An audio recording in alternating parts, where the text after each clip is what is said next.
Have you ever experienced that devastating moment when someone you trusted completely decides you're no longer worth fighting for?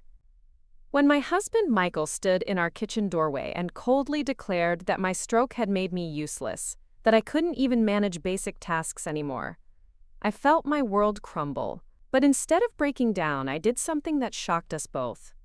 I quietly saved the document I was working on, looked him straight in the eye, and said nothing. Because 6 hours later, when the largest consulting contract in Arizona history landed in my inbox with my name as the exclusive lead consultant, his expression told me everything I needed to know about who had really become useless in our relationship. But this story isn't just about one devastating comment or one triumphant moment. It's about discovering that sometimes the worst thing that happens to you becomes the catalyst for the best version of yourself you never knew existed. Before we jump back in, tell us where you're tuning in from, and if this story touches you, make sure you're subscribed, because tomorrow, I've saved something extra special for you. I'm Rebecca Martinez, though everyone calls me Becca, and before my life changed forever on a Tuesday morning in March, I genuinely believed that love could conquer anything. I was raised in Tucson by parents who taught me that persistence and intelligence could overcome any obstacle. My father worked as an automotive technician, and my mother managed the front office of a dental practice. They weren't wealthy, but they were determined that their daughter would have opportunities they never had. Growing up, I was the kid who organized neighborhood fundraisers and convinced local businesses to sponsor our school's science fair.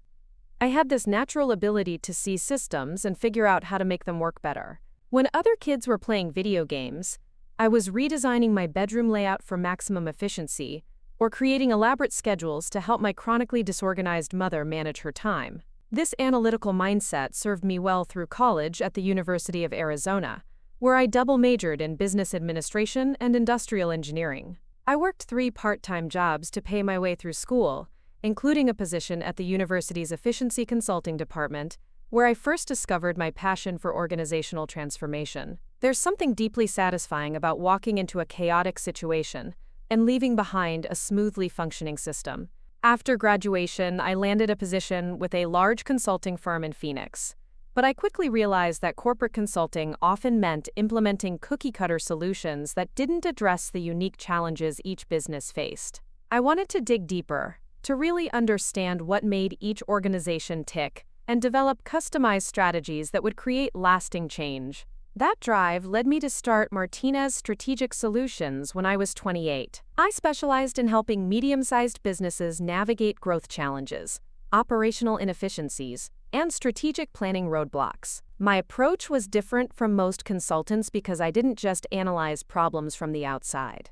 I would embed myself in the company culture, work alongside employees at every level, and develop solutions that felt organic rather than imposed. The business grew rapidly because my methods produced real results. I helped a struggling restaurant chain reduce their food waste by 40% while improving customer satisfaction scores. I guided a small manufacturing company through a complete restructuring that tripled their production capacity without increasing their workforce.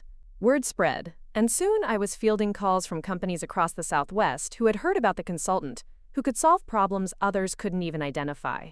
But success in business doesn't automatically translate to success in personal relationships, something I learned the hard way when I met Michael Patterson at a networking event in downtown Phoenix. He was representing a mid-sized logistics company that was considering hiring a consultant to streamline their operations.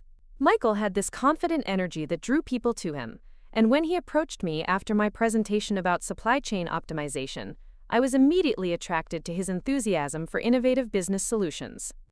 Michael was charming in a way that made me feel like the smartest person in the room. He asked thoughtful questions about my methodologies and seemed genuinely impressed by my track record. We talked for 3 hours that first night, covering everything from operational theory to our shared love of hiking in the desert. He had grown up in Phoenix, knew all the best trails, and promised to show me hidden gems I'd never discovered, despite living in Arizona for years. Our courtship was a whirlwind of professional discussions and outdoor adventures. Michael would pick me up after long consulting days and drive us to mountain trails where we'd watch the sunset paint the desert landscape in impossible colors. He was fascinated by my work and would spend hours listening to me describe complex organizational challenges and the creative solutions I'd developed. For the first time in my adult life, I felt like someone truly understood and appreciated both my professional passion and my personal dreams. Michael worked in operations management for Southwest Logistics, a company that coordinated shipping and distribution for retail chains throughout Arizona and New Mexico. He was intelligent and ambitious, with ideas about how technology could revolutionize traditional logistics models. Our conversations sparked ideas for both of us, and I found myself developing new consulting frameworks inspired by logistics principles he'd shared with me. When Michael proposed after 18 months of dating, it felt like the natural progression of a partnership that worked on every level. We were married in a small ceremony at the Desert Botanical Garden, surrounded by family and friends who had watched our relationship bloom like the desert wildflowers that appeared after rare rainstorms. The early years of our marriage were marked by mutual support and shared ambitions. Michael left Southwest Logistics to join Martinez Strategic Solutions as a partner, bringing his operational expertise and client relationship skills to complement my analytical and strategic capabilities. We rebranded as Martinez-Patterson Strategic Consulting, and the combination of our skills proved powerful in the marketplace. Michael excelled at client development and relationship management. He had a natural warmth that put people at ease, and potential clients often commented that they felt comfortable sharing their most pressing business challenges with him.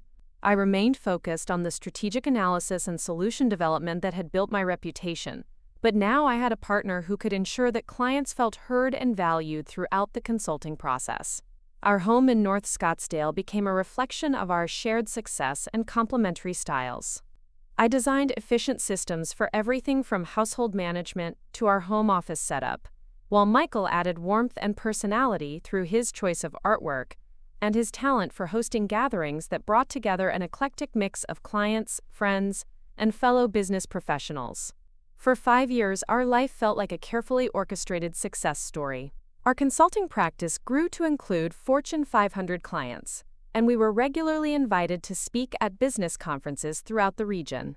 We talked about starting a family, possibly expanding into new markets, and maybe even writing a book about collaborative consulting approaches that honored both analytical rigor and relationship building. But looking back now, I can see the subtle shifts that began around our 4th year of marriage. Michael started introducing himself as the senior partner at networking events, even though our partnership had always been structured as equal. When potential clients asked about our firm's track record, he would emphasize his role in client relationship management, while describing my contributions as technical support for his strategic vision. At first, I attributed these changes to Michael's growing confidence as a business leader. He had always been somewhat insecure about not having the same educational background in business analysis that I brought to our partnership. I thought his increased prominence in client presentations was simply him finding his voice and owning his expertise. But the pattern became more pronounced over time. Michael began scheduling important client meetings when I was traveling for other projects, then presenting my strategic frameworks as collaborative developments, where his input had been crucial. He would send follow-up emails to clients summarizing our recommendations, but the language would subtly emphasize his leadership role while positioning me as the talented analyst who executed his vision. When I confronted him about these changes, Michael insisted that I was overthinking the dynamics. He argued that successful partnerships required flexibility in roles and that clients responded better to clear leadership hierarchies. He said that my concerns about credit and recognition were petty compared to our shared financial success, and that I should focus on the big picture rather than getting caught up in ego-driven details. These conversations left me feeling confused and frustrated. Michael's explanations were reasonable on the surface, but something felt fundamentally wrong about the direction our partnership was taking. I had built my entire career on the principle that expertise and results should speak for themselves, regardless of who received public recognition. But I was discovering that in the world of high-stakes consulting, perception often mattered more than performance. The tension came to a head during our 5th year, when we were competing for a massive contract with Arizona Regional Healthcare, a consortium of hospitals and medical facilities looking to streamline their administrative operations. This was exactly the type of complex, multifaceted challenge that had built my reputation. I spent months developing a comprehensive analysis of their current systems, and designing a customized restructuring plan that would save them millions while improving patient care coordination. Michael handled the relationship development with the healthcare executives, and I was impressed by his ability to navigate the complex politics of a large medical organization. But when it came time for our final presentation, something felt different. Michael positioned himself as the lead presenter and introduced me as our firm's analytical specialist, who would provide technical details to support his strategic recommendations. I sat through that presentation, watching Michael present my methodology, my analysis, and my solutions as his own intellectual property.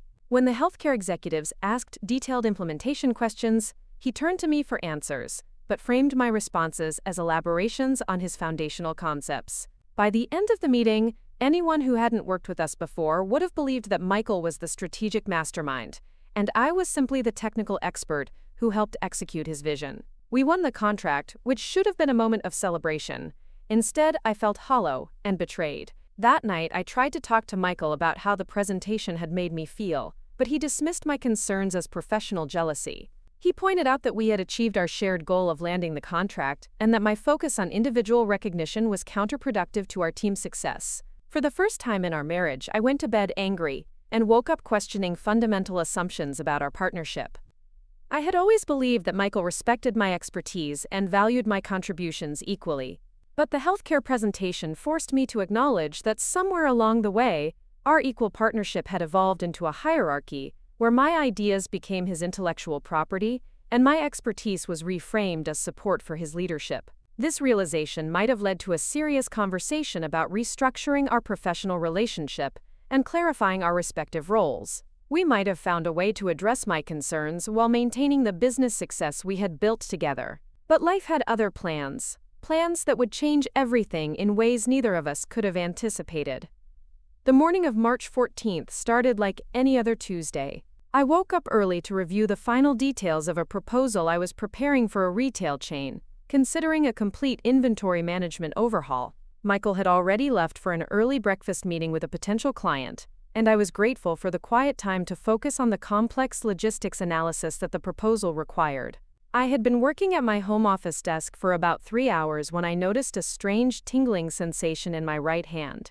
At first, I thought it was just fatigue from typing, so I took a break to stretch and walk around the house.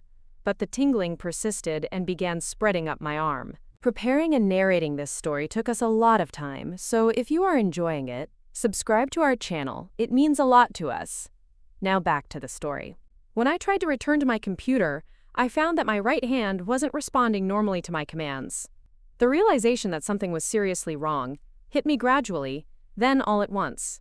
I attempted to reach for my phone to call Michael, but my arm felt disconnected from my intentions. The room seemed to tilt slightly, and I knew with absolute certainty that I needed immediate medical attention. Using my left hand, I managed to dial 911 and explain my symptoms to the dispatcher, who immediately sent an ambulance to my house. The next few hours remain fragmented in my memory. I remember the paramedics arriving and asking me questions that seemed simple but felt impossible to answer clearly. I remember the urgent activity in the emergency room and the concerned faces of doctors running tests I didn't understand.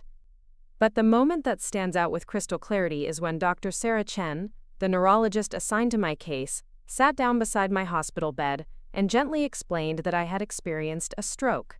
At 35 years old, with no family history of cardiovascular problems and a lifestyle that included regular exercise and healthy eating, a stroke felt impossible. Dr. Chen explained that while strokes are more common in older patients, they can occur at any age and are often triggered by a combination of factors that are difficult to predict or prevent.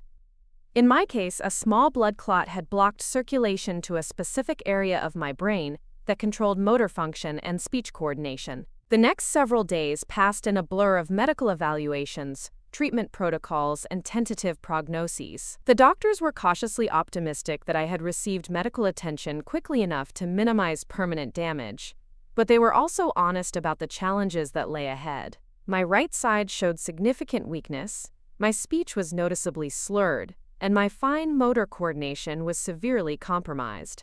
Michael arrived at the hospital within hours of my admission, and his initial response was everything I would have hoped for from a loving husband. He held my left hand while doctors explained my condition and treatment options. He asked thoughtful questions about my recovery timeline and advocated for additional consultations with specialists. He arranged for flowers to be delivered to my room and made sure I had everything I needed to be as comfortable as possible. But even in those early days, I could see something shifting in his eyes when he looked at me. It wasn't the look of a husband seeing his wife face a temporary challenge. It was the look of someone calculating the long-term implications of a dramatically changed situation. I told myself that I was being paranoid, that the stress and medication were making me overly sensitive to subtle changes in his behavior. The reality of my situation became clearer during the following weeks as I began the intensive rehabilitation process that would define my immediate future. Physical therapy sessions focused on rebuilding strength and coordination in my right side. Speech therapy helped me regain clarity and confidence in verbal communication. Occupational therapy taught me adaptive techniques for managing daily tasks that had once been automatic.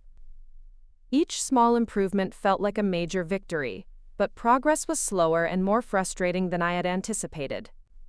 Simple activities like writing my name or typing an email required intense concentration and multiple attempts.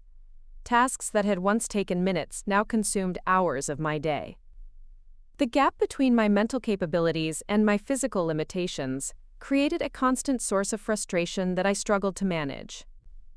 Michael maintained his supportive facade during this period, but I began noticing subtle changes in how he talked about our business and our future. He started referring to himself as the managing partner of our consulting firm and described my role as someone who would eventually return to limited administrative duties when my health permitted. When clients called asking about my recovery timeline, he would emphasize that the business was in capable hands and that any disruption to ongoing projects was minimal. These conversations revealed that Michael had been making significant decisions about our business without consulting me. He had renegotiated several contracts to remove my name as the lead consultant, explaining to clients that my health situation made it prudent to have him take primary responsibility for strategic development. He had also begun marketing himself as an independent consultant with extensive experience in organizational transformation, using case studies from projects where my methodologies had been the foundation of our success. The months following my stroke taught me things about human nature that I never wanted to learn.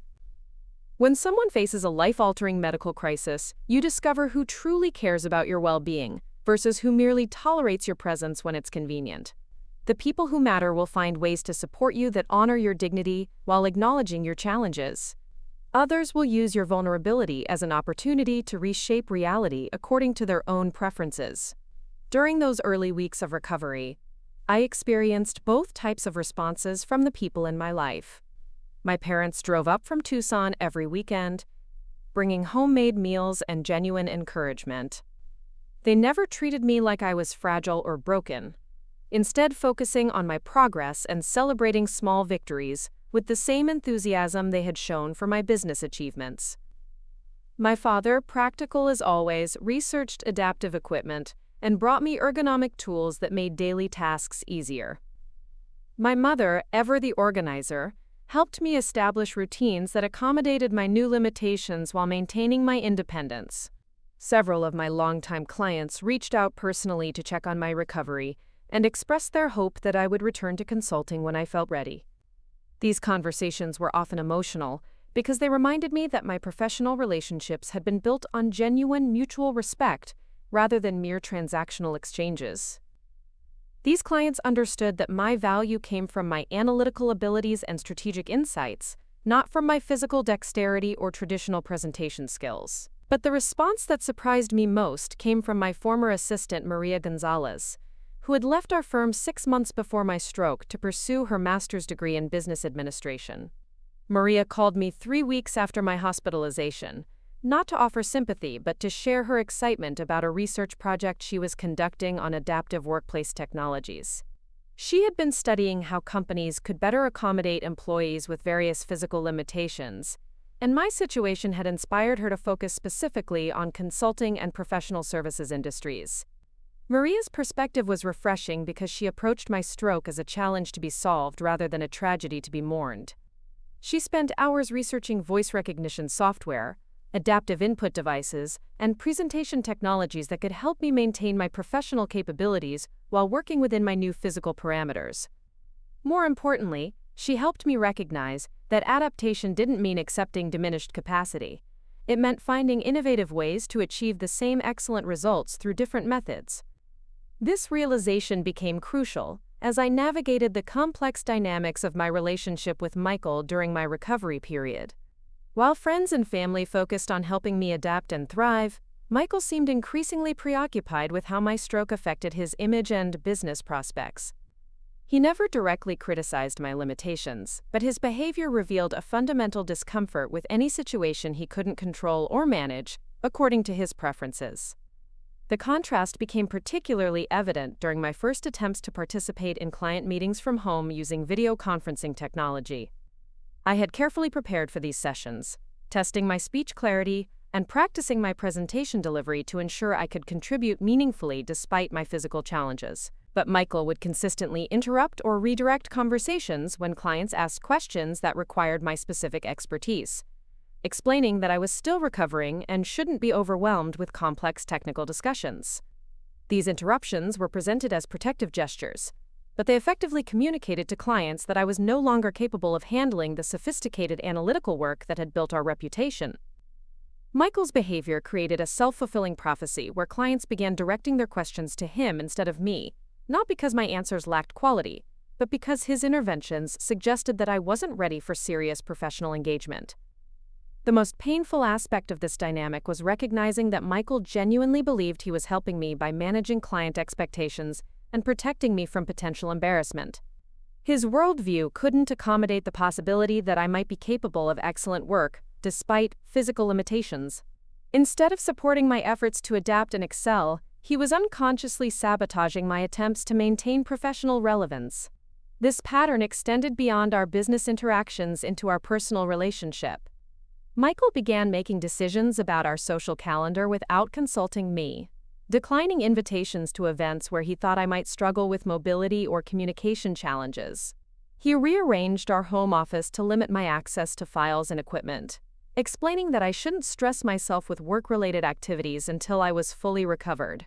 He even contacted our accountant and lawyer to discuss protecting our business assets in case my medical situation affected our professional liability insurance. Each of these actions could be interpreted as caring and protective, but collectively they created a suffocating environment where my autonomy and dignity were being systematically eroded. Michael's version of support involved making my life smaller and more limited, rather than helping me find ways to maintain the independence and professional identity that had always been central to who I was.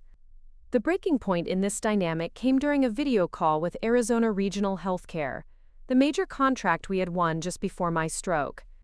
The hospital consortium wanted to discuss expanding their engagement with our firm to include additional facilities throughout the state. This was exactly the type of strategic conversation where my expertise in complex organizational systems would be most valuable. I had spent 2 weeks preparing for this meeting, developing detailed analysis of how our initial recommendations could be scaled across multiple hospital systems. My research included innovative approaches to staff coordination and resource allocation that built on methodologies I had pioneered earlier in my career. Despite my physical limitations, my analytical abilities remained sharp, and I was excited to contribute to a conversation that could significantly expand our business impact. Michael agreed to include me in the meeting, but he positioned it as a limited participation, where I would provide technical support for his strategic leadership. When the healthcare executives asked specific questions about implementation timelines and coordination challenges, Michael attempted to answer with generalized responses that lacked the detailed understanding necessary for effective planning. I tried to interject with more comprehensive information, but my slightly slurred speech and occasional word-finding difficulties created moments of hesitation that Michael immediately filled with his own commentary. He would rephrase my contributions in ways that suggested he was clarifying or improving my communication rather than allowing me to complete my thoughts. By the end of the meeting, the clients had received valuable information, but it appeared to come from Michael's leadership rather than my expertise. After the call ended, I confronted Michael about his behavior during the meeting. I explained that his constant interruptions and clarifications undermined my credibility and made it impossible for me to demonstrate my continued professional competence. I told him that I needed him to trust my ability to communicate effectively, even if my delivery was different from before my stroke. Michael's response revealed the depth of his changed perception of our relationship. He insisted that he was protecting both me and our business by ensuring that client interactions went smoothly. He argued that my health situation created vulnerabilities that required his oversight and management. Most devastatingly, he suggested that my frustration with his protective approach demonstrated that I wasn't thinking clearly about the practical implications of my medical condition. This conversation marked a fundamental shift in how I understood my marriage and my future. Michael wasn't supporting my recovery. He was managing my decline according to his assumptions about what was possible for someone with my limitations. His love had become conditional on my willingness to accept a diminished version of myself that fit his comfort level and practical concerns. Growing up in Tucson during the 1990s shaped my understanding of resilience in ways I didn't fully appreciate until my stroke forced me to draw on those early lessons. My neighborhood was a mixture of working families, retirees, and young professionals, all connected by the shared experience of choosing to build lives in the harsh beauty of the Sonoran Desert. The extreme heat of summer and the unpredictable storms of monsoon season taught everyone who lived there that survival required both careful preparation and the ability to adapt quickly when conditions changed. My father, Roberto Martinez, worked as a master automotive technician at a Ford dealership on the south side of Tucson. He was the person other mechanics consulted when they encountered problems they couldn't solve, and his reputation for diagnostic accuracy had earned him respect throughout the local automotive community. Roberto approached car repair like I would later approach business consulting, systematically analyzing symptoms to identify root causes rather than just treating obvious problems. Watching my father work taught me that complex systems could be understood and improved if you were willing to invest the time and attention necessary to truly comprehend how all the pieces fit together. He would spend hours explaining automotive concepts to me, not because he expected me to become a mechanic, but because he believed that understanding how things worked was fundamental to navigating the world effectively. My mother, Carmen Martinez, managed the front office operations for a busy dental practice where she had worked since before I was born. Carmen was the person who made a chaotic environment function smoothly through careful organization and genuine care for every person who walked through the door. She could juggle appointment scheduling, insurance paperwork, patient concerns, and staff coordination, while maintaining a warm, welcoming atmosphere that put anxious patients at ease. Carmen's approach to organization was both systematic and intuitive. She understood that efficient processes were meaningless if they didn't serve the human needs at the center of any operation. Her filing systems were meticulously maintained, but she would also remember personal details about patients and their families that helped create connections beyond the purely transactional aspects of dental care. Both of my parents possessed what I now recognize as sophisticated analytical abilities, even though neither had formal education beyond high school. Roberto could diagnose automotive problems that stumped technicians with engineering degrees, and Carmen could manage complex scheduling challenges that would overwhelm many people with advanced business training. They demonstrated that intelligence and competence weren't determined by credentials or social status, but by the willingness to observe carefully, think critically, and persist through challenges. This foundation became crucial when I encountered academic and social environments where my background was viewed as disadvantageous. Throughout high school, some teachers and counselors seemed surprised by my academic performance, as if they hadn't expected serious intellectual engagement from someone whose parents worked in automotive repair and dental administration. These experiences taught me that many people made assumptions about capability based on superficial characteristics, rather than actual evidence of competence. The University of Arizona represented my first opportunity to engage with peers and professors who shared my enthusiasm for analytical thinking and problem solving.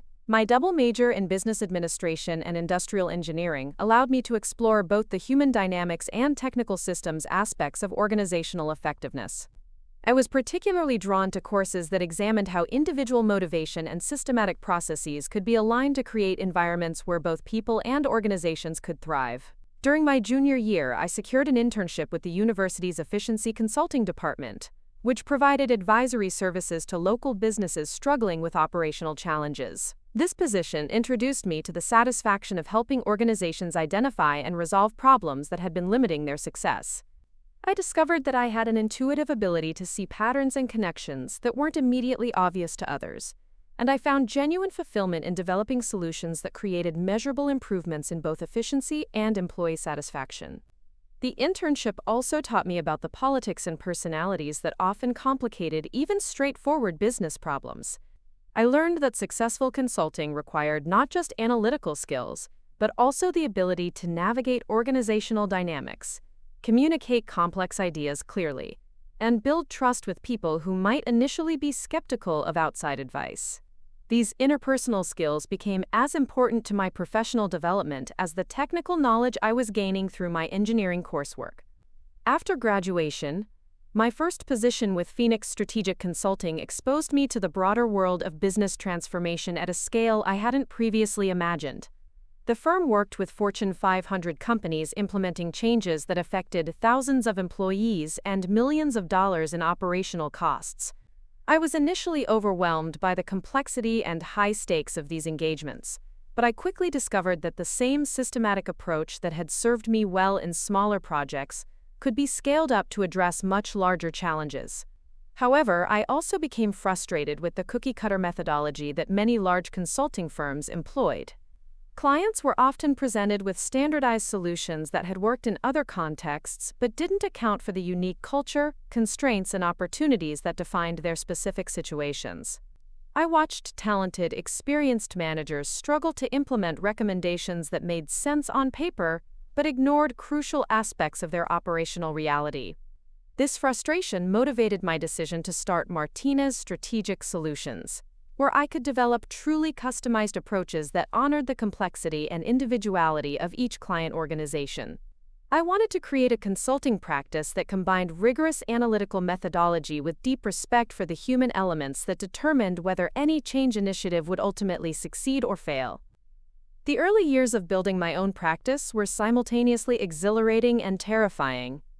I was competing against established firms with significantly more resources and name recognition, but I had the advantage of being able to offer personalized attention and innovative solutions that larger competitors couldn't match. My approach of embedding myself deeply in client organizations and developing solutions collaboratively with internal stakeholders began to produce results that spoke for themselves. Word-of-mouth referrals from satisfied clients became the foundation of my business growth. CEOs and operations managers who had experienced transformational improvements through my consulting approach began recommending my services to colleagues facing similar challenges. Within 3 years, I had built a reputation throughout the Southwest as the consultant who could solve problems that others couldn't even properly diagnose. This professional success gave me confidence in my analytical abilities and confirmed that my approach to problem solving was both effective and distinctive. But it also created expectations and responsibilities that became increasingly challenging to manage as a solo practitioner. I was turning down potential clients because I couldn't handle the volume of work, and I was exhausting myself trying to maintain the high standards that had built my reputation. Meeting Michael felt like the solution to these challenges. His operational expertise and client relationship skills seemed to complement my analytical strengths perfectly, and our personal connection made the prospect of professional partnership feel natural and exciting. I genuinely believed that combining our capabilities would allow us to serve clients more effectively while creating a sustainable business model that didn't require me to work 80-hour weeks indefinitely. The early success of our partnership validated this vision and created a period of professional and personal fulfillment that exceeded my highest expectations. We were building something meaningful together, and our shared commitment to excellence created a synergy that benefited everyone involved. Looking back, I can see that this was probably the happiest and most optimistic period of my adult life. But success can also create complacency, and I realize now that I stopped paying attention to subtle changes in our dynamic because I was so focused on maintaining our growth trajectory and client satisfaction. I trusted Michael completely, perhaps naively, and I didn't recognize the gradual shift in how he presented our partnership to the outside world until that shift had become entrenched and difficult to address. The networking event where I met Michael was held at the Arizona Biltmore Resort, one of those sprawling luxury properties that perfectly captured the ambitious spirit of Phoenix's business community. I had been invited to present a case study about supply chain optimization to an audience of operations managers and logistics professionals, most of whom worked for companies large enough to afford the resort's premium event pricing. My presentation focused on a project I had completed for a regional furniture retailer that was struggling with inventory management across multiple warehouse locations. Through detailed analysis of their ordering patterns, storage systems, and distribution networks, I had identified inefficiencies that were costing them nearly $2 million annually in excess inventory carrying costs and delayed customer deliveries. The solution I developed reduced their inventory overhead by 35%, while improving delivery times by an average of 4 days. The audience was engaged throughout my presentation, asking detailed questions about methodology and implementation challenges. These were experienced professionals who understood the complexity of what I had accomplished, and their questions demonstrated genuine interest in how my approach might be adapted to their specific operational contexts. I left the podium feeling energized by the intellectual engagement and confident that I had effectively communicated both the technical sophistication and practical value of my consulting methodology. During the networking reception that followed, I was approached by numerous attendees who wanted to continue conversations about specific aspects of my presentation. I found myself in detailed discussions about inventory optimization algorithms, warehouse layout efficiency, and coordination challenges in multi-location distribution systems. These conversations reminded me why I loved consulting work. There was something deeply satisfying about connecting with people who shared my enthusiasm for solving complex operational puzzles. Michael approached me near the end of the reception, after most of the other attendees had moved on to more casual socializing. He introduced himself as the operations manager for Southwest Logistics, a company that coordinated shipping and distribution for retail chains throughout Arizona and New Mexico. Unlike many of the earlier conversations I had that evening, Michael's questions weren't just about technical methodology, but about the business relationships and change management aspects of successful consulting engagements. He was particularly interested in how I navigated the politics of organizational change, especially when recommendations required different departments to modify established procedures and coordinate more effectively with each other. Michael understood that even the most brilliant analytical solutions could fail if the human elements weren't addressed with equal sophistication. This perspective impressed me because it demonstrated an appreciation for the complexity of business transformation that many operations professionals overlooked. Our conversation continued for nearly 2 hours, long after the official reception had ended.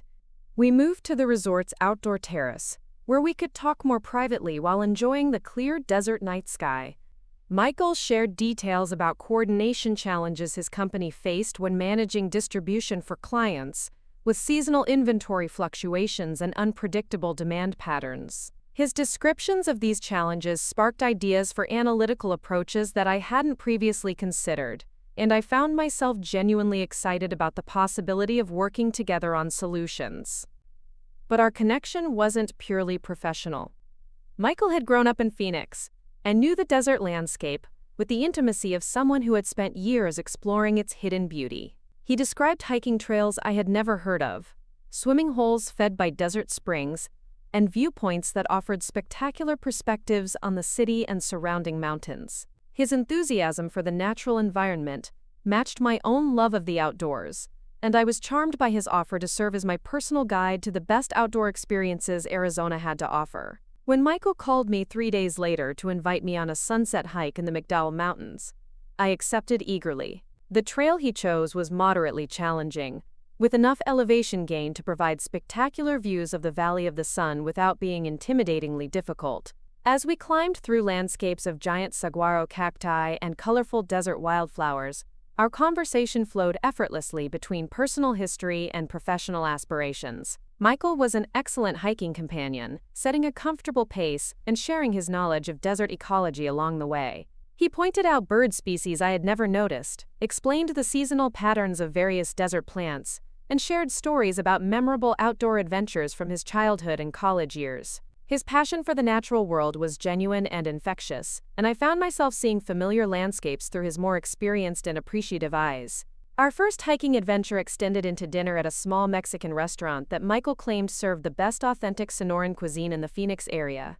The restaurant was tucked away in a strip mall that I would never have discovered on my own, but the food was indeed exceptional, and the informal atmosphere provided a perfect setting for deeper conversation about our backgrounds and future goals. Michael shared details about his family history that revealed both privilege and responsibility in ways that I found appealing. His father had built a successful construction company that specialized in commercial real estate development, and Michael had grown up with financial security and educational opportunities that many people never experienced. But he had also been raised with expectations about contributing meaningfully to his community and using his advantages to create value for others rather than simply accumulating wealth for its own sake. This background had led Michael to choose operations management over the family construction business, a decision that required him to prove himself in an environment where his family connections provided no automatic advantage. He had worked his way up through increasingly responsible positions at Southwest Logistics, earning respect through competence and reliability rather than inherited status. His pride in this professional independence was evident, and I respected his commitment to building his own career rather than simply accepting a predetermined path. Our relationship developed naturally over the following months, through a combination of outdoor adventures and professional collaboration. Michael introduced me to remote desert locations that became my favorite retreats for thinking through complex consulting challenges.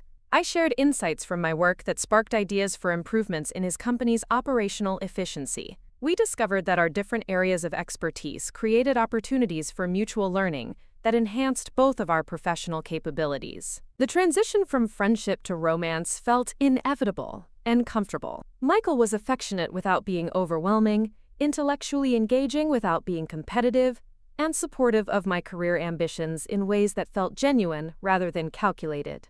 When he told me he was falling in love with me during a camping trip to Sedona, I realized I had been feeling the same way but hadn't quite admitted it to myself. Our engagement after 18 months of dating was celebrated by friends and family who had watched our relationship develop with obvious approval. Michael's parents welcomed me warmly into their family, and my parents were charmed by his respectful attention and genuine interest in their perspectives and experiences. The wedding planning process was surprisingly smooth, with both families contributing ideas and resources to create a celebration that reflected our shared values and aesthetic preferences. The ceremony at the Desert Botanical Garden was everything I had hoped for, combining natural beauty with personal meaning in ways that felt both elegant and authentic. Michael's vows emphasized his commitment to supporting my professional aspirations and building a life together that honored both of our individual strengths and shared dreams. My vows focused on the partnership and adventure I saw in our future, the ways we challenged each other to grow and explore new possibilities. The early years of our marriage confirmed the promise of our courtship period. Michael's decision to leave Southwest Logistics and join my consulting practice created opportunities for professional collaboration that enhanced both of our capabilities. His skills in client relationship management and operational coordination complemented my analytical expertise in ways that allowed us to serve clients more comprehensively and effectively than either of us could have managed individually. Our personal relationship thrived alongside our professional partnership.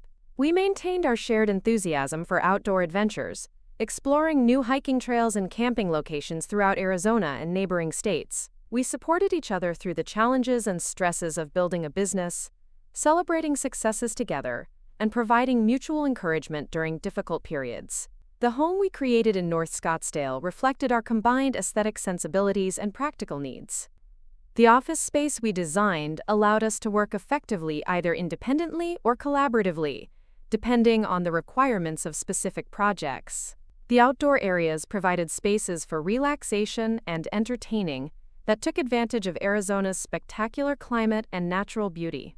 For 5 years, our life together felt like a successful integration of personal happiness and professional achievement. We were building something meaningful both as a couple and as business partners, and the synergy between these two aspects of our relationship created momentum that seemed sustainable and satisfying for the long term. But beneath this surface success, subtle changes were occurring that I didn't recognize until they had accumulated into patterns that were difficult to ignore or address. Michael's growing confidence as a business leader began to manifest in ways that gradually shifted the balance of our professional partnership. His natural charm and relationship skills made him increasingly visible as the public face of our consulting practice, while my analytical work became more behind the scenes despite being the intellectual foundation of our success. Michael's family represented a version of success that I had encountered professionally but never experienced personally. The Patterson family had built their wealth and social position over 2 generations, starting with Michael's grandfather, who had established a small residential construction company in the 1960s, and gradually expanded into commercial real estate development throughout the Phoenix metropolitan area. Michael's father, Richard Patterson, had inherited a stable business foundation and transformed it into one of the most respected development companies in Arizona.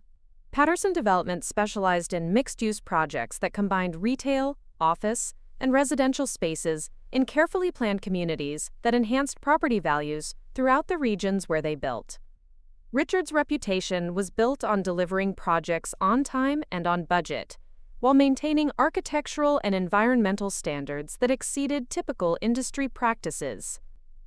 This business success had provided the Patterson family with social status and community influence that extended far beyond their financial wealth. Richard served on the boards of several prominent Phoenix charities and was frequently consulted by city planning committees when major development decisions were being considered. Michael's mother, Catherine Patterson, was active in arts organizations and educational foundations, using her time and resources to support causes that enhanced cultural life throughout the Phoenix area. The Patterson family's approach to wealth was sophisticated and strategic rather than ostentatious. Their North Phoenix home was elegant and beautifully appointed, but not excessively large or showy. Their social calendar included charity events, cultural performances, and business gatherings that reinforced their position in Phoenix's civic leadership community. They valued education, travel, and cultural experiences, but they also emphasized responsibility and community contribution as essential elements of a meaningful life. When Michael introduced me to his family, I was initially impressed by their warmth and apparent acceptance of our relationship.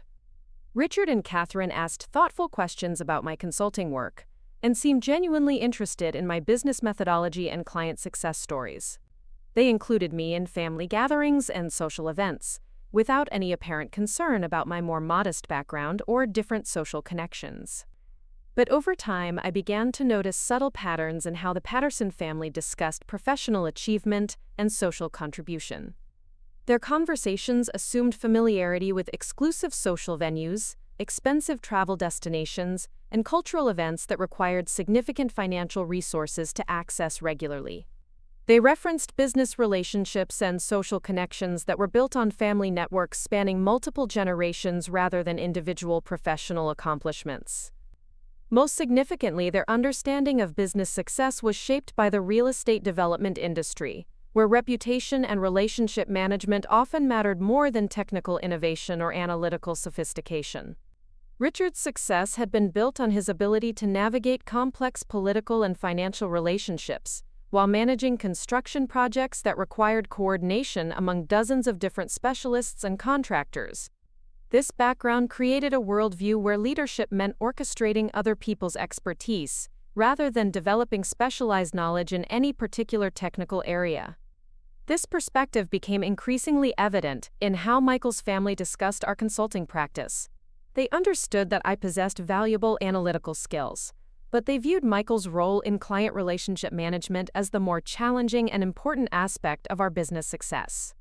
When family conversations turned to business topics, they would ask Michael about strategic decisions and client development, while directing more routine questions about project details and technical methodology to me. These dynamics weren't malicious or deliberately dismissive, but they reflected assumptions about professional hierarchies that positioned relationship management and business development as more sophisticated and valuable than analytical work and problem solving. The Patterson family's definition of business leadership emphasized public visibility, social networking, and strategic coordination rather than technical expertise or innovative thinking. Michael had absorbed these values throughout his upbringing, and they became more pronounced as he gained confidence in his role as a business partner and public representative of our consulting practice. He began to see himself as the strategic leader who managed client relationships and coordinated business development, while viewing my analytical work as the technical foundation that supported his leadership decisions. This shift was gradual and initially subtle, manifesting in small changes in how Michael presented our professional roles to clients, colleagues, and family members. He would introduce himself as the managing partner and describe me as our firm's analytical specialist, language that suggested a hierarchical relationship rather than the equal partnership we had originally established. When potential clients asked about our track record and methodology, Michael would emphasize his role in identifying client needs and managing project implementation, while describing my contributions as technical support for his strategic vision. These changes became more pronounced during the 4th year of our marriage, as our consulting practice gained visibility and Michael became more comfortable presenting himself as the primary spokesperson for our business approach. He began accepting speaking engagements at industry conferences, positioning himself as an expert in business transformation and organizational efficiency. His presentations drew heavily on case studies and methodologies I had developed, but he presented this material as collaborative work where his leadership and relationship management had been crucial to achieving successful outcomes. When I expressed concern about these presentation dynamics, Michael insisted that effective business development required clear communication about leadership roles, and that potential clients responded better to straightforward hierarchies than to complex explanations about collaborative partnerships. He argued that his public visibility was generating business opportunities that benefited both of us financially, and that my concerns about individual recognition were counterproductive to our shared success. These conversations revealed that Michael's understanding of our partnership had evolved in ways that I hadn't fully recognized or agreed to. He saw himself as the business leader who coordinated client relationships and managed strategic direction, while viewing me as the talented technical specialist who executed his vision through analytical work and problem-solving expertise. This redefinition of our roles positioned him as the primary decision-maker and public representative of our business, while relegating me to a supporting position despite my intellectual contributions being the foundation of our consulting methodology. The family dynamics that reinforced these changes became particularly evident during Patterson family gatherings, where business discussions assumed that Michael was the primary leader of our consulting practice and I was his talented but subordinate partner. Family members would congratulate Michael on our business success and ask him about future growth plans, while directing questions about project details and client satisfaction to me. These conversations created a narrative where Michael's leadership and relationship skills were responsible for our strategic success, while my analytical abilities were viewed as important but secondary contributions. Catherine Patterson's approach to these dynamics was particularly significant, because she had her own history of balancing personal identity with family expectations. She had been a successful interior designer before her marriage, but she had shifted her focus to family responsibilities and community involvement after Michael and his sister were born. Catherine's advice to me often emphasized the importance of supporting Michael's career development and public visibility, suggesting that successful marriages required wives to prioritize their husband's professional advancement over their own individual recognition.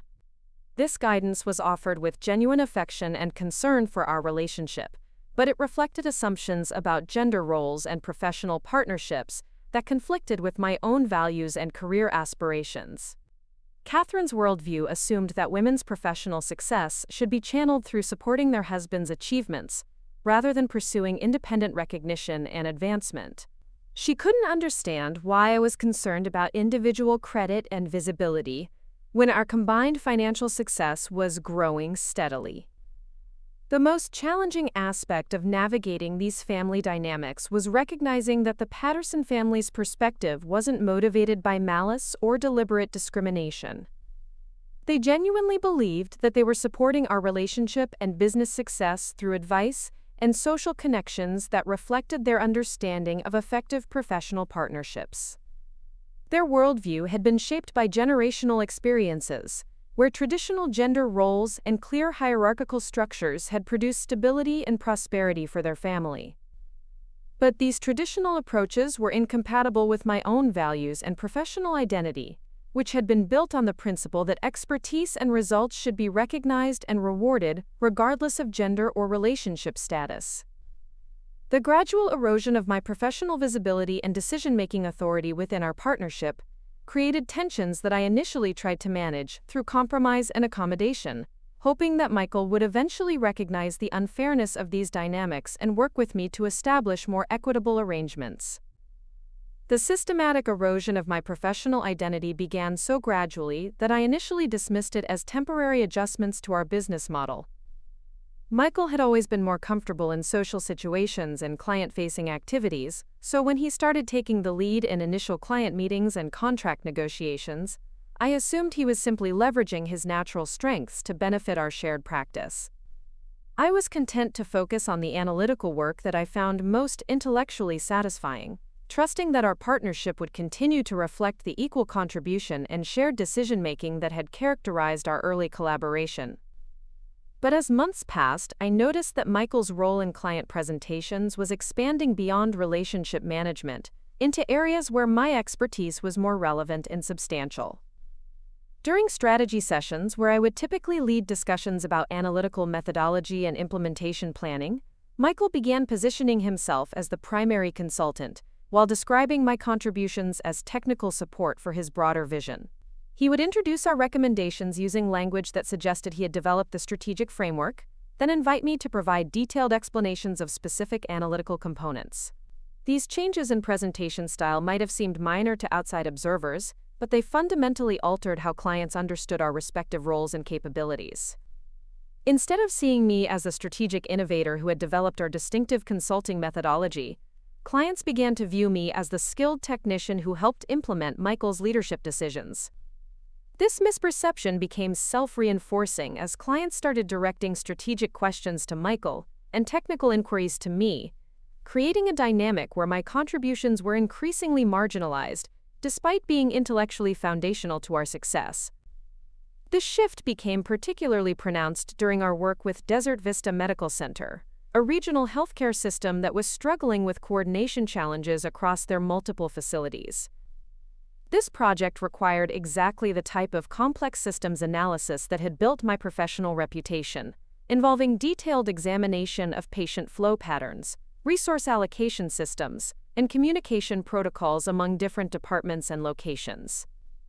The analytical work was extraordinarily sophisticated, requiring months of data collection, statistical modeling, and iterative refinement of recommendations based on pilot testing results. I had developed an innovative approach to healthcare coordination that addressed both efficiency concerns and patient satisfaction issues through carefully designed workflow modifications and technology integration strategies. The methodology required deep understanding of healthcare operations, regulatory requirements, and human factors that influence staff behavior and patient experiences. This was precisely the type of challenging, high-stakes consulting work that demonstrated why our practice commanded premium fees and attracted clients who had been dissatisfied with more conventional consulting approaches. Throughout the project development phase, Michael and I worked collaboratively to understand the client's needs and constraints. He handled relationship management with hospital administrators and department heads, while I conducted the detailed analysis and developed the strategic recommendations that would form the foundation of our proposal.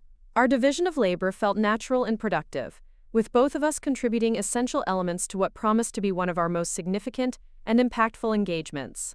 But when the time came to present our recommendations to the hospital's board of directors, Michael positioned the meeting as his strategic presentation, with my support for technical details. He had prepared slides that presented my analytical framework as a collaborative methodology where his healthcare industry insights and relationship management had been crucial to developing effective solutions. The presentation materials emphasized his role in understanding client needs and coordinating implementation strategies, while describing my contributions as detailed analysis that supported his strategic vision.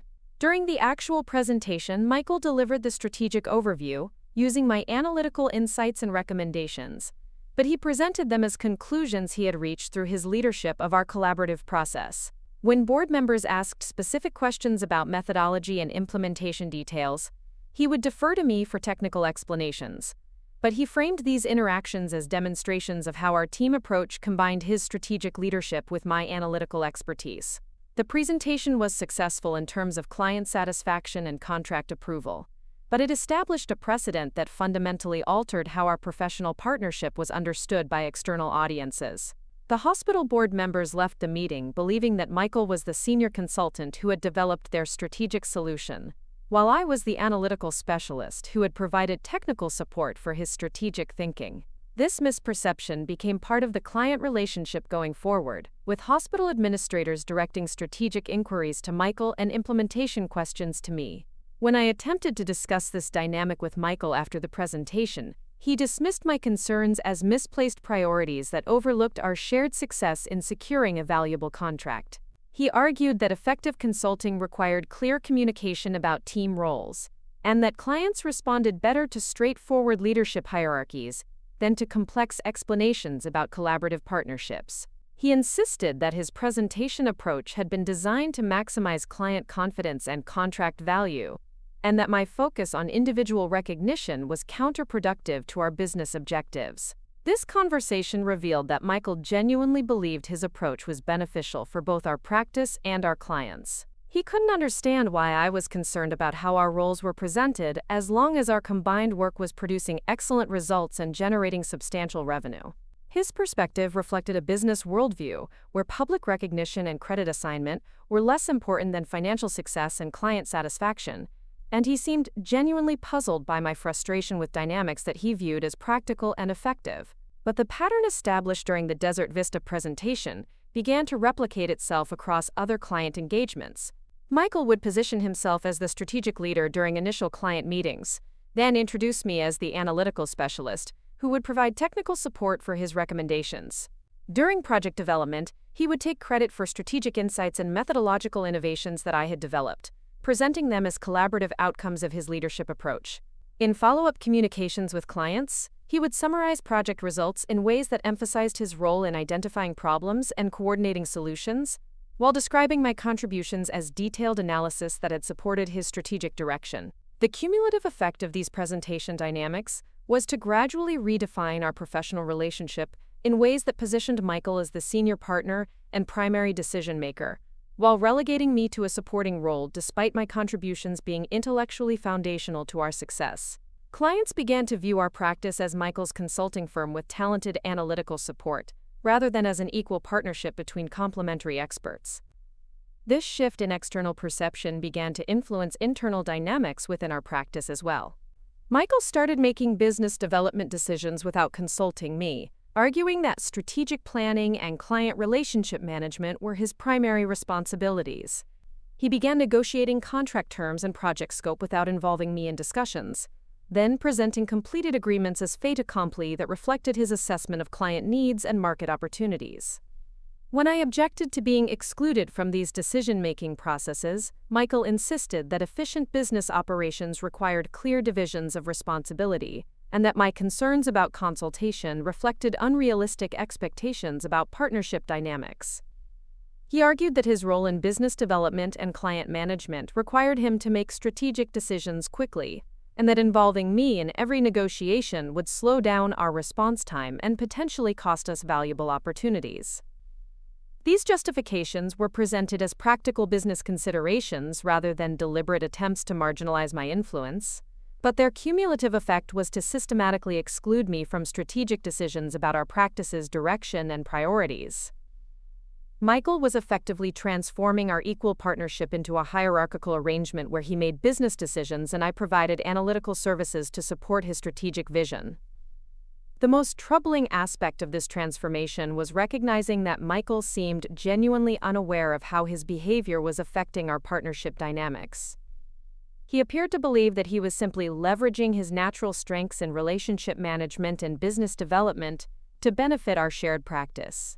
He couldn't understand why I was concerned about consultation and recognition when our financial performance was strong and our client satisfaction was high. This lack of awareness suggested that Michael's changes in behavior weren't deliberately manipulative, but reflected unconscious assumptions about professional hierarchies and gender roles that had been shaped by his family background and business experience. He had absorbed expectations about leadership and decision-making that positioned relationship management and business development as more sophisticated and valuable than analytical work and technical expertise. The dynamics became particularly evident during our participation in industry conferences and professional development events. Michael would register as our firm's primary representative and position himself as the expert speaker when we were invited to present case studies or lead workshop sessions. He would describe our consulting methodology and client success stories as his innovations, while introducing me as the analytical specialist who helped implement his strategic approaches. These professional presentations reinforced the external perception that Michael was the strategic leader of our practice, while I was the talented but subordinate technical expert who supported his business development efforts. Other consulting professionals began to view our partnership through this lens, directing business development inquiries and collaborative opportunities to Michael rather than recognizing me as an equal partner and independent expert. The pattern extended to our financial and legal arrangements as well. Michael began discussing business planning and asset management with our accountant and attorney without including me in these conversations.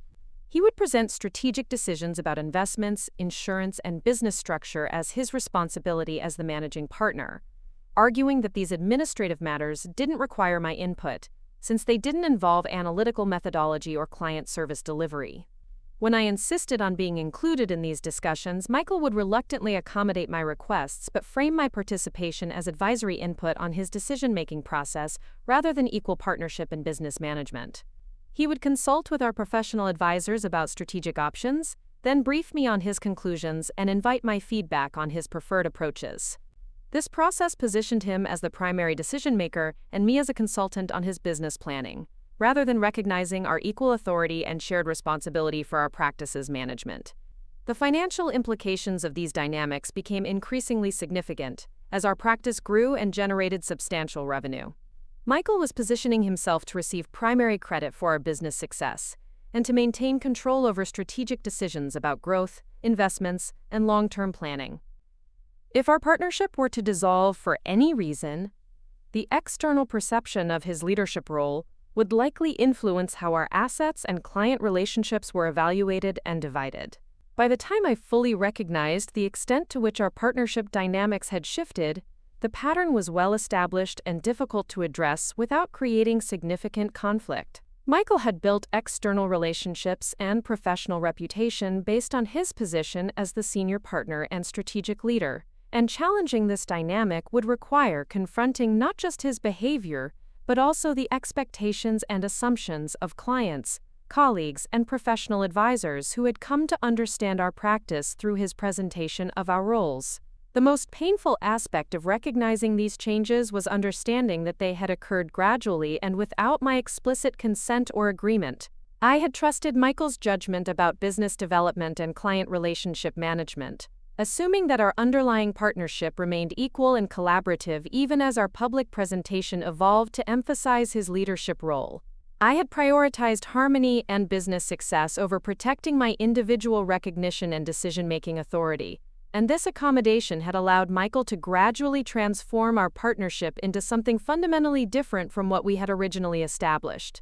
The morning that changed everything began with what should have been a routine review of our business communications and client correspondence. I had been working from my home office more frequently during the early stages of my stroke recovery, which meant that much of our client interaction was happening through email exchanges and video conferences that I could monitor and participate in, despite my physical limitations. This arrangement was working reasonably well for maintaining client relationships, while I focused on rebuilding my strength and adaptability.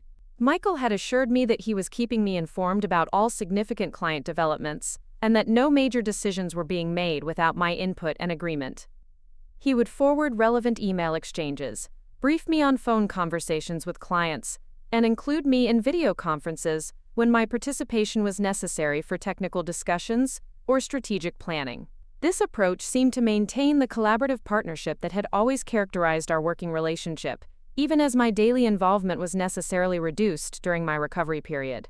But on this particular morning, I received an unexpected phone call from Dr. Jennifer Walsh, the Chief Operating Officer at Arizona Regional Healthcare, who wanted to discuss expanding our engagement beyond the original scope we had agreed upon before my stroke. Dr. Walsh was excited about the preliminary results from our initial recommendations and wanted to explore how our methodology could be applied to additional facilities throughout their regional network. During our conversation, Dr. Walsh made several references to strategic decisions and project modifications that I had never heard about. She mentioned revised implementation timelines that Michael had apparently approved, budget adjustments that had been negotiated without my knowledge, and staffing recommendations that departed significantly from the original analysis I had developed. Most concerning, she referred to these changes as Michael's strategic updates to his original consulting framework, using language that suggested she understood him to be the sole architect of our methodology and decision-making authority for our engagement. When I explained that I wasn't familiar with some of the changes she was describing, Dr. Walsh seemed confused and slightly embarrassed. She apologized for any miscommunication and suggested that I coordinate with Michael to get updated on recent developments. Her tone implied that she viewed my lack of awareness as an internal coordination issue, rather than a fundamental problem with how our partnership was being managed and presented to clients. After ending the call with Dr. Walsh, I immediately accessed our shared email systems and client management databases to review recent communications and project documentation. What I discovered was far more extensive and systematic than I had imagined possible. Michael had been conducting substantial client correspondence and making significant project decisions without informing me or including me in the decision-making process. The email exchanges revealed that Michael had been positioning himself as the lead consultant and primary decision-maker for Arizona Regional Healthcare, describing project modifications and strategic adjustments as his independent professional judgment. He had negotiated contract amendments, approved budget changes, and committed to deliverables that departed substantially from our original engagement scope. Most troubling, he had consistently referred to our consulting methodology as his proprietary approach, taking full credit for analytical frameworks and strategic innovations that I had developed. But the Arizona Regional Healthcare correspondence was only the beginning of what I discovered through systematic review of our client communications. Michael had been managing multiple client relationships using similar presentation strategies, positioning himself as the senior consultant and strategic leader, while either omitting my contributions entirely or describing them as technical support for his decision-making authority.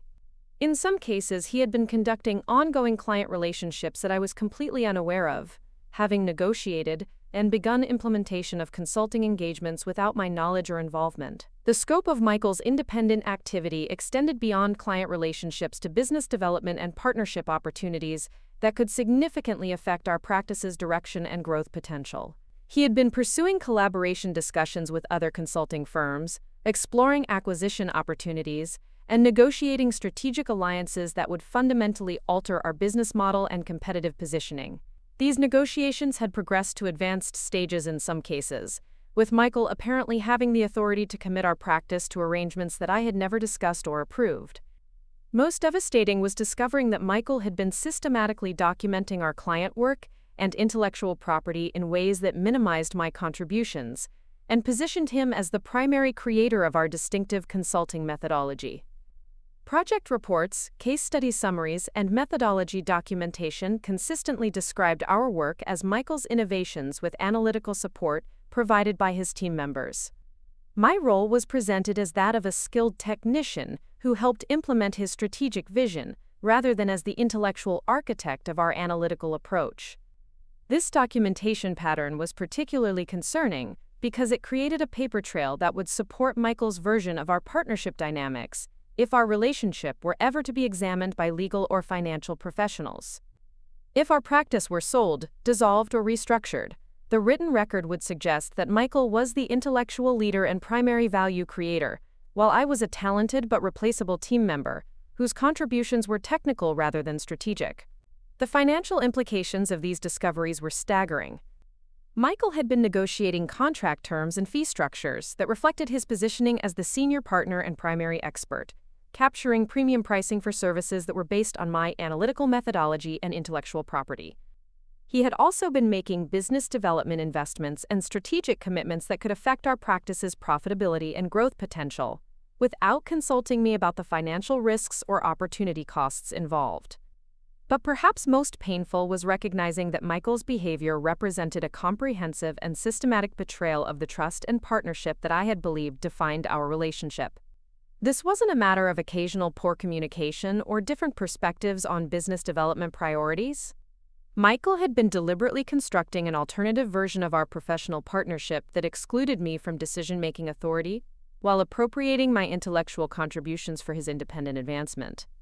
The evidence suggested that Michael had been planning this transformation for an extended period, possibly even before my stroke provided him with an opportunity to accelerate the process. The systematicness of his approach and the sophistication of his documentation strategies indicated that he had been consciously building a case for his independent leadership of our practice, rather than simply responding opportunistically to my temporary health limitations. When I confronted Michael about my discoveries that evening, his initial response was defensive and dismissive. He argued that he had been protecting our business and maintaining client relationships during my recovery period, and that my concerns about consultation and communication reflected unrealistic expectations given my health situation. He insisted that his independent decision-making had been necessary to preserve our competitive position, and that involving me in every client interaction would have created delays and coordination challenges that could have damaged our professional reputation. But when I presented specific examples of his misrepresentation of our partnership dynamics and appropriation of my intellectual property, Michael's defensive posture shifted to something more calculated and revealing. He acknowledged that he had been positioning himself as the senior partner and primary expert, but he justified this approach as a practical necessity for effective business development and client relationship management. He argued that clients responded better to clear leadership hierarchies, and that my concerns about individual recognition were less important than our shared financial success. Most telling was Michael's assertion that his leadership role reflected the natural evolution of our partnership based on our respective strengths and contributions. He claimed that his skills in relationship management and business development had become more crucial to our success than my analytical expertise, and that our business model needed to reflect this shift in value creation. He suggested that my stroke had simply accelerated a transition that would have occurred anyway as our practice matured and expanded. This justification revealed that Michael had fundamentally reconceptualized our partnership without discussing these changes with me or seeking my agreement to altered arrangements. He had unilaterally decided that his contributions were more valuable than mine and had restructured our professional relationship to reflect his assessment of our relative worth. The systematic nature of his actions indicated that he had been planning to marginalize my role and appropriate my intellectual property regardless of my health situation. The most devastating aspect of this revelation was understanding that Michael's betrayal extended beyond professional considerations to personal relationship dynamics that I had trusted completely. He had been lying to me consistently and comprehensively about client communications, business decisions, and partnership arrangements, while maintaining the facade of supportive collaboration during my recovery period. His expressions of concern about my health and rehabilitation had apparently been accompanied by strategic planning to exclude me from the business we had built together. This recognition forced me to reevaluate every aspect of our relationship during the months following my stroke. Michael's protective behaviors and decision-making assistance hadn't been motivated by caring support for my recovery, but by his desire to maintain control over business operations while minimizing my involvement and influence. His concerns about my capabilities and professional readiness had been exaggerated to justify his independent authority, rather than reflecting genuine assessment of my limitations or potential. The betrayal was comprehensive and calculating in ways that challenged my fundamental assumptions about trust, partnership, and marriage. Michael hadn't simply made poor decisions or communicated inadequately about business developments. He had systematically deceived me while appropriating the intellectual property and professional relationships that represented years of my creative work and relationship building. The discovery of Michael's systematic betrayal triggered something in me that I hadn't felt since my stroke-first analytical clarity combined with determined purpose. For months, I had been accepting limitations and accommodating other people's assumptions about my capabilities, but Michael's deception reminded me that my intellectual abilities remained sharp despite my physical challenges. If he thought he could steal my life's work while I was vulnerable, he was about to learn exactly how formidable I could be when properly motivated. My first step was to conduct a comprehensive audit of our business assets, intellectual property, and client relationships, to understand exactly what Michael had been doing and what legal and financial resources I had available for protecting my interests. This process required several weeks of careful investigation, using adaptive technologies and methodical analysis to reconstruct the full scope of Michael's deceptive practices. I began by systematically reviewing all client contracts, correspondence, and project documentation to identify instances where Michael had misrepresented our partnership dynamics or appropriated my intellectual contributions. This analysis revealed patterns of behavior that were even more extensive than I had initially realized, including several client relationships where Michael had completely excluded me from ongoing communication and decision-making processes. The documentation review also uncovered evidence that Michael had been preparing for the possibility of dissolving our partnership by creating paper trails that supported his version of our respective contributions and leadership roles. He had been systematically rewriting project histories and client success stories to minimize my involvement, while emphasizing his strategic leadership and decision-making authority. But Michael had made several crucial mistakes in his documentation and communication strategies that would prove valuable for protecting my interests. First, he had been so focused on positioning himself as the strategic leader that he had failed to adequately understand or document the technical details of my analytical methodology. His descriptions of our consulting approach were superficial and often inaccurate, revealing that he couldn't replicate or independently develop the intellectual framework that had built our reputation. Second, Michael's correspondence with clients contained numerous instances where he had overclaimed his expertise and made commitments that exceeded his actual capabilities. His attempts to present himself as the intellectual architect of our methodology had led him to make statements about analytical approaches and implementation strategies that demonstrated his fundamental lack of understanding about the technical work that supported our recommendations. Third, several of our most important clients had specifically requested my involvement in strategic discussions and had expressed concerns when Michael attempted to exclude me from project communications.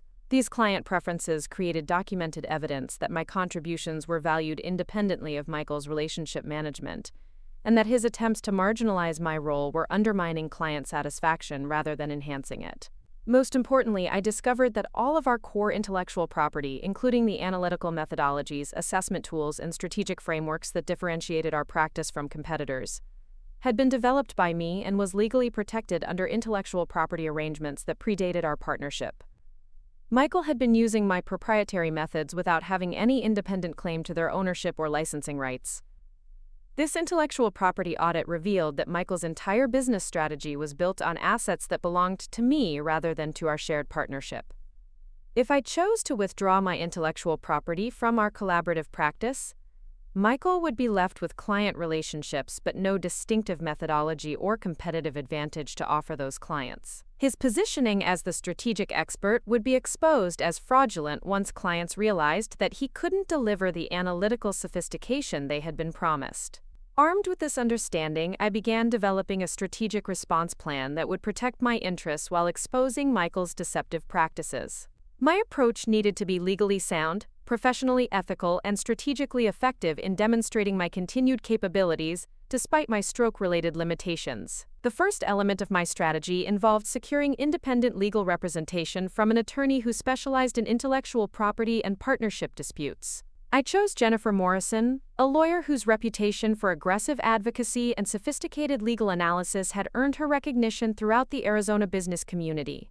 Jennifer had successfully represented several high-profile clients in complex partnership dissolutions and had particular expertise in protecting intellectual property rights in professional services environments. During our initial consultation, Jennifer confirmed that my legal position was extremely strong. The intellectual property documentation clearly established my ownership of the methodologies and tools that formed the foundation of our consulting practice. Michael's misrepresentation of these assets and his systematic exclusion of me from business decisions provided grounds for partnership dissolution and potential claims for damages based on his appropriation of my proprietary work. Jennifer also identified several strategic advantages that we could leverage in any legal proceedings. Michael's extensive documentation of his independent decision-making and leadership claims would actually work against him by demonstrating that he had been operating outside the bounds of our partnership agreement. His correspondence with clients contained numerous admissions that he had been making unilateral decisions without my knowledge or consent, establishing a pattern of behavior that violated his fiduciary responsibilities as a business partner. The second element of my strategy involved rebuilding direct relationships with our most important clients to assess their satisfaction with Michael's independent management and their interest in continuing to work with me personally. This outreach needed to be carefully managed to avoid creating legal complications or ethical conflicts, but it was essential for understanding which clients valued my contributions independently of Michael's relationship management. I began with Dr. Jennifer Walsh at Arizona Regional Healthcare, scheduling a comprehensive project review that would allow me to demonstrate my continued analytical capabilities while assessing her satisfaction with recent project developments. During our meeting, I presented updated analysis that identified several implementation challenges that Michael's modifications had created, along with refined recommendations that would improve both efficiency outcomes and cost management for their regional expansion. Dr. Walsh was impressed by the sophistication of my analysis and concerned about some of the strategic changes that Michael had implemented without my involvement. She specifically requested that I resume direct participation in their ongoing consulting engagement, and expressed frustration that Michael had been making project decisions without including the analytical expertise that had originally attracted them to our services. Similar conversations with other key clients revealed a consistent pattern of preference for my direct involvement and concern about Michael's independent decision-making authority. Several clients specifically requested that I resume primary responsibility for strategic analysis and methodology development, indicating that they valued my contributions more highly than Michael's relationship management and coordination activities. The third element of my strategy involved developing new consulting methodologies and tools that would demonstrate my continued innovation and competitive advantage in the marketplace.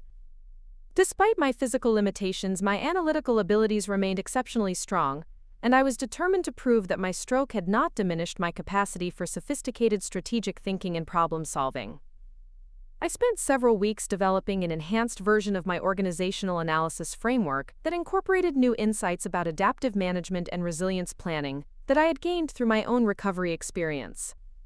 This methodology addressed challenges that traditional consulting approaches often overlooked, particularly the human factors and change management considerations that determined whether analytical recommendations would be successfully implemented in real-world organizational environments.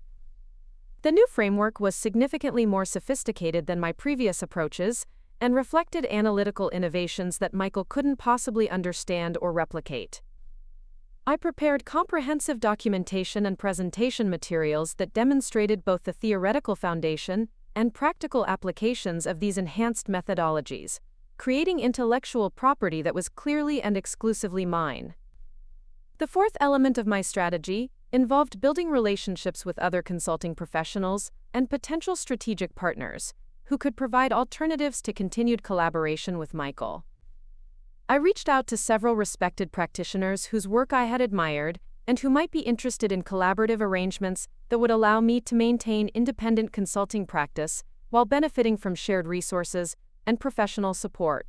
These conversations revealed significant interest in my analytical methodologies and consulting approach, along with concern about Michael's reputation for misrepresenting partnership dynamics and appropriating intellectual property. Several experienced consultants offered to provide informal mentorship and strategic advice for establishing independent practice, and to express serious interest in formal collaboration arrangements that would give me access to business development resources while maintaining control over my intellectual property and client relationships. Throughout this preparation process, I was careful to maintain the appearance of normal cooperation with Michael while secretly building the foundation for independent action.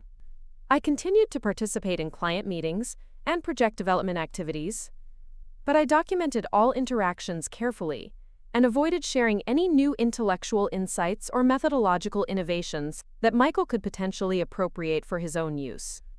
The most challenging aspect of this preparation phase was managing the emotional impact of recognizing the full extent of Michael's betrayal while maintaining the strategic focus necessary for protecting my interests effectively. The systematic nature of his deception and the calculating way he had exploited my vulnerability during recovery was profoundly painful, but I couldn't allow emotional reactions to compromise the analytical clarity and strategic planning that would be essential for reclaiming control over my professional future. By the end of my preparation phase, I had assembled comprehensive legal documentation, established relationships with key clients who preferred working with me directly, developed new intellectual property that demonstrated my continued innovation, and identified strategic alternatives to continued partnership with Michael. I was ready to demonstrate that his assessment of my capabilities had been as fundamentally flawed as his understanding of business ethics and partnership responsibilities. The moment that crystallized everything happened on a Thursday evening in late September, exactly 7 months after my stroke. I had been working in my home office, developing a new analytical framework for supply chain resilience that incorporated lessons I had learned about adaptation and recovery from my own rehabilitation experience. The methodology was innovative and sophisticated, representing the kind of strategic thinking that had originally built my consulting reputation, and I was excited about its potential applications for clients facing various types of operational disruption. Michael came home from what he had described as a client dinner, though I had begun to suspect that many of his evening meetings were actually social occasions that excluded me for reasons that had nothing to do with business necessity. He appeared tired and slightly irritated, carrying himself with the kind of tension that I had learned to associate with situations where he felt his authority or competence was being questioned. I was eager to share my progress on the new framework, hoping that my obvious intellectual productivity might remind Michael of my value as a strategic partner, and encourage him to reconsider some of the exclusionary practices that had been damaging our collaboration. I had been working for weeks to demonstrate that my stroke had not diminished my analytical capabilities, and the supply chain resilience methodology represented some of the most sophisticated thinking I had ever produced. When Michael entered the office, I looked up from my computer with genuine enthusiasm. I had been typing carefully with my left hand, using voice recognition software to supplement my reduced keyboard speed, but the quality of my analytical work was absolutely uncompromised.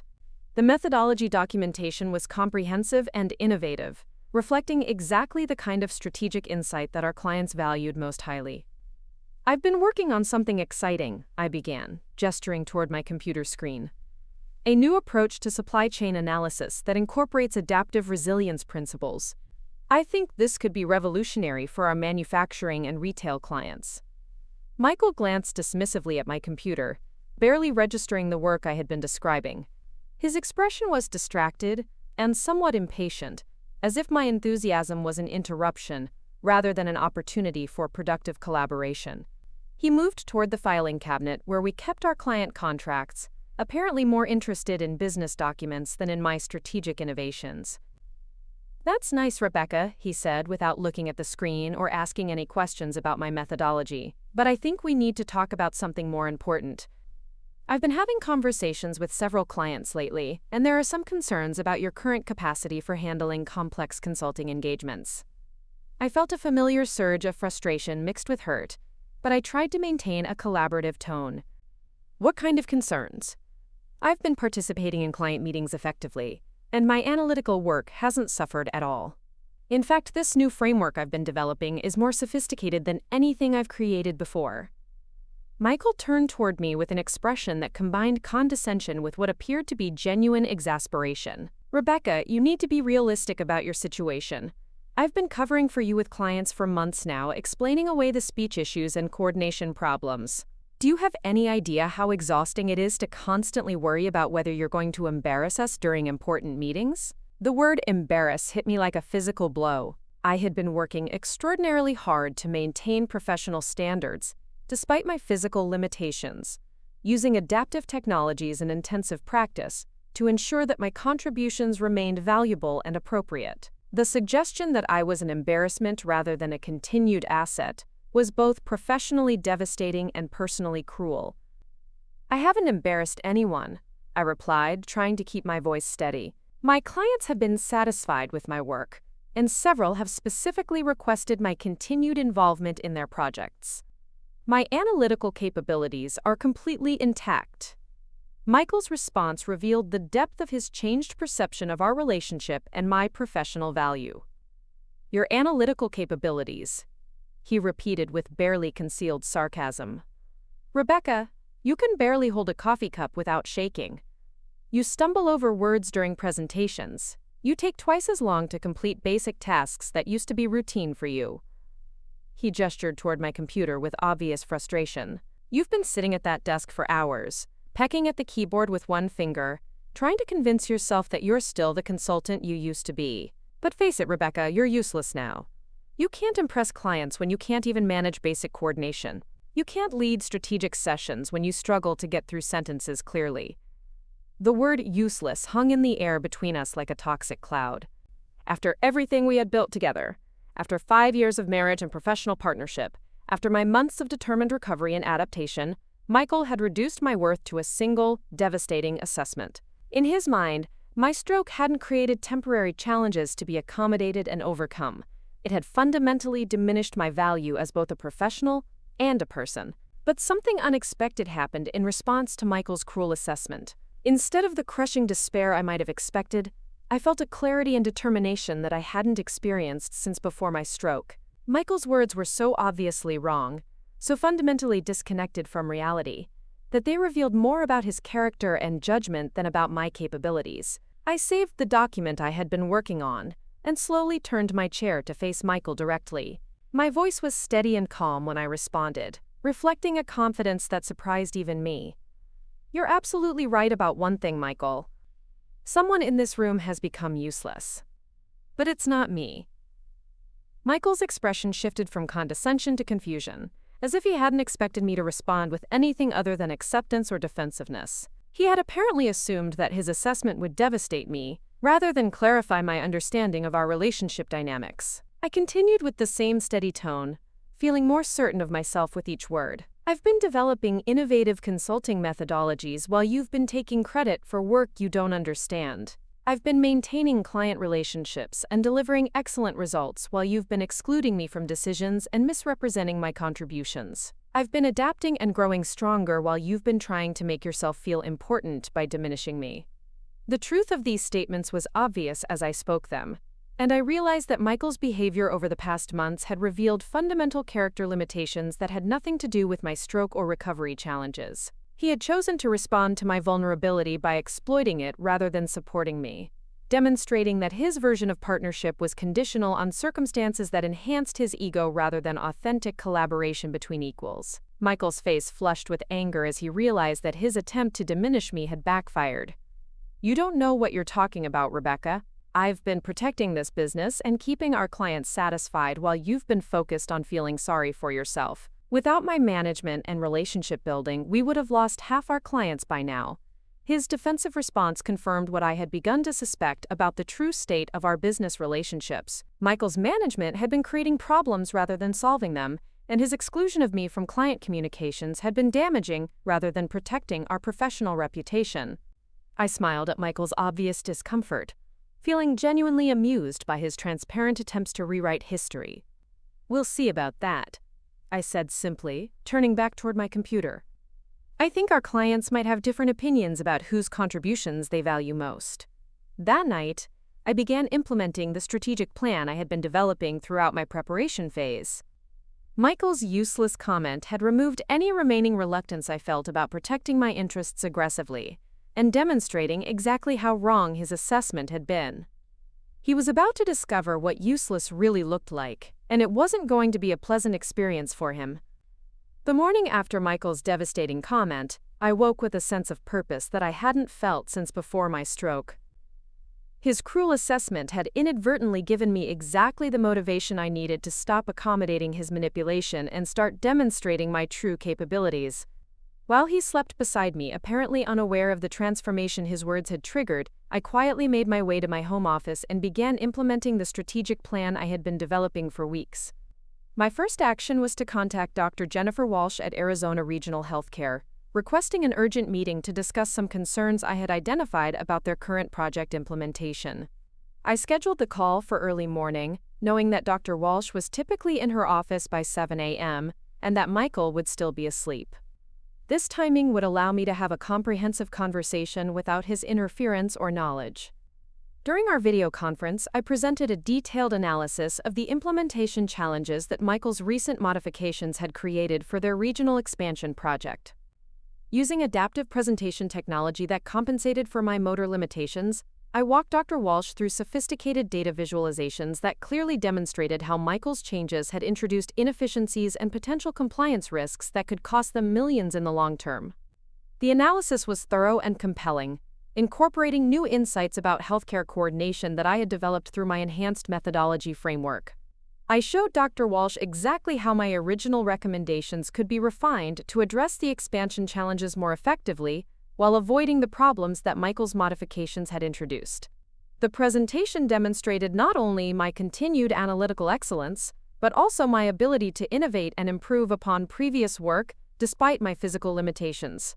Dr. Walsh was impressed by both the quality of my analysis and my obvious command of the complex technical details involved in their project. She expressed frustration that Michael had been making implementation decisions without including the analytical expertise that had originally attracted them to our services. More importantly, she specifically requested that I resume primary responsibility for their consulting engagement, stating that my strategic insights were essential for achieving their expansion objectives successfully.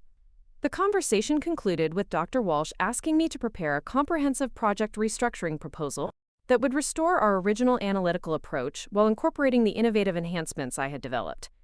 She authorized additional consulting fees for this work and explicitly requested that all strategic communications go through me rather than Michael.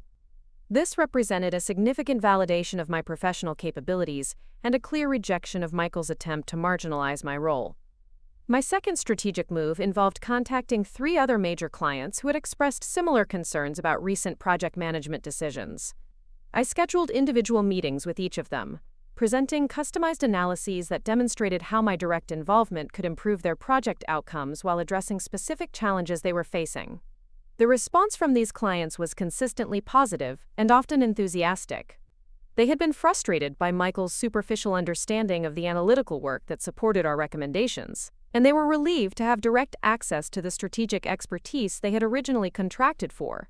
Several clients mentioned that they had been considering terminating their engagements due to dissatisfaction with Michael's management approach, but my renewed involvement convinced them to continue and expand their relationships with our practice. Most significantly, these client conversations revealed that my reputation and professional relationships were stronger and more independent than Michael had led me to believe. Clients valued my analytical capabilities and strategic insights independently of his relationship management, and many preferred working with me directly rather than through his coordination and interpretation. This feedback confirmed that Michael's positioning of himself as the essential client relationship manager had been largely self-serving rather than reflecting genuine client preferences. The third element of my counterattack involved reaching out to industry colleagues and potential strategic partners who could provide alternatives to continued collaboration with Michael. I contacted Dr. Sarah Chen, a respected organizational psychologist who had developed innovative approaches to change management in healthcare environments. Dr. Chen had been following my work for several years and had expressed interest in collaborative projects that would combine her expertise in human factors with my analytical methodology. Our conversation revealed significant opportunities for strategic partnership that could enhance my consulting capabilities while providing access to client networks and business development resources that didn't depend on Michael's involvement. Dr. Chen was particularly interested in the adaptive resilience framework I had been developing, seeing potential applications for healthcare organizations facing various types of operational disruption and change management challenges. Dr. Chen also provided valuable perspective on Michael's reputation within the broader consulting community. She had heard concerns from several colleagues about his tendency to misrepresent collaborative work as his independent achievements, and his pattern of excluding analytical partners from client communications and strategic decision-making. These concerns had limited his ability to develop collaborative relationships with other respected practitioners, leaving him more dependent on our partnership than he apparently realized. The fourth strategic action involved formalizing legal protections for my intellectual property and establishing clear documentation of my independent consulting capabilities. I worked with Jennifer Morrison to prepare comprehensive intellectual property registrations and licensing agreements that would protect my analytical methodologies from unauthorized use, while demonstrating my legal ownership of the frameworks that had built our practice's reputation. Jennifer also helped me establish legal structures for independent consulting practice, including business registration, insurance arrangements, and client contract templates that would allow me to operate autonomously if necessary. These preparations created options for maintaining my professional practice independently of my partnership with Michael, providing both practical alternatives and psychological confidence that I wasn't trapped in an exploitative relationship. The legal documentation process also involved creating detailed records of Michael's misrepresentation of our partnership dynamics and his appropriation of my intellectual property. Jennifer confirmed that these records would provide strong grounds for partnership dissolution and potential damages claims if Michael attempted to interfere with my independent consulting activities or continued to misrepresent his role in developing our analytical methodologies. Within 2 weeks of implementing these strategic countermoves, I had achieved several significant victories that demonstrated my continued professional competence and market value. Arizona Regional Healthcare had formally requested my exclusive leadership of their expansion project, authorizing substantial additional fees and explicitly excluding Michael from strategic decision-making authority. 2 other major clients had made similar requests, preferring my direct involvement over Michael's coordination and management approach. These client preferences created immediate financial implications for our practice, as several major revenue streams were now dependent on my continued participation and leadership, rather than Michael's relationship management. The shift in client dynamics also provided leverage for renegotiating our partnership arrangements, or, if necessary, dissolving our collaboration while maintaining control over the most valuable client relationships.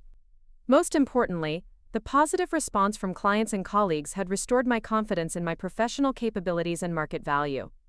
Michael's assessment of my worth had been revealed as both inaccurate and self-serving, reflecting his own insecurities and limitations rather than any genuine diminishment of my analytical abilities or consulting effectiveness. The psychological impact of these early victories was profound, reminding me that my stroke had created physical challenges, but had not fundamentally altered my intellectual capabilities or professional competence. Michael's attempts to convince me otherwise had been part of his strategy to justify his appropriation of my work and his exclusion of me from decision-making authority. By directly demonstrating my continued excellence, I was reclaiming both my professional identity and my personal sense of worth and capability. Up next, you've got 2 more standout stories right on your screen. If this one hit the mark, you won't want to pass these up. Just click and check them out.